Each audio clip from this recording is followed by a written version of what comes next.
बिस्मिल्लाहिर्रहमानिर्रहीम। अस्सलाम वालेकुम friends, welcome to my channel. Friends, आज मैं आपके साथ बहुत ही मज़ेदार और आसान सी चना चाट की रेसिपी शेयर करने वाली हूँ। तो चलिए शुरू कर लेते हैं। अगर आप मेरे चैनल पर नए हैं तो मेरे चैनल को सब्सक्राइब करें, मेरी वीडियोस को लाइक करें और शेयर करें फैमिली और फ्रेंड्स के साथ। चना चाट बनाने के लिए पेस्ट बना लेना है सबसे पहले चटनी का। तो उसके लिए मैंने यहाँ पर लिया है थोड़ा सा हरा धनिया, थोड़ा सा पुदीना और 2 हरी मिर्चें ली हैं। थोड़ा सा नमक और पानी डाल के मिक्सी जार में इसका अच्छा सा पेस्ट तैयार कर लिया है। तो अब 1 बाउल दही का लिया है, इसमें जो हरा पेस्ट तैयार किया था वो डाल देना है। इसमें तकरीबन 2 चम्मच मैं डाल रही हूँ और अच्छे से अब इसको मिक्स कर लेना है। इसकी अच्छी सी एक चटनी तैयार करके रख लेनी है। तो ये हो गई। अब 1 बाउल में उबले हुए चने डाल देने हैं। चनों को नमक डाल के उबाल लिया था।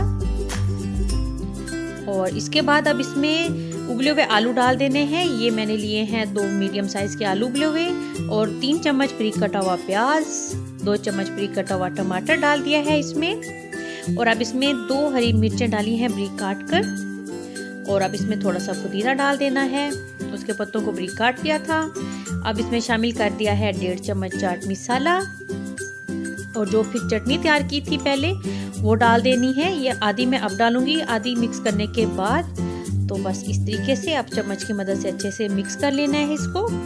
ये बहुत ही झटपट और मज़ेदार सी रेसिपी तैयार हो जाती है। आप इस रेसिपी को लाजमन ट्राई कीजिएगा, आपकी फैमिली को ये बहुत पसंद आने वाली है रेसिपी। बहुत ही यूनिक और ज़बरदस्त सा इसका जायका होगा। तो ये तैयार हो गई। तो अब मिलते हैं न्यू रेसिपी के साथ। अल्लाह हाफिज़।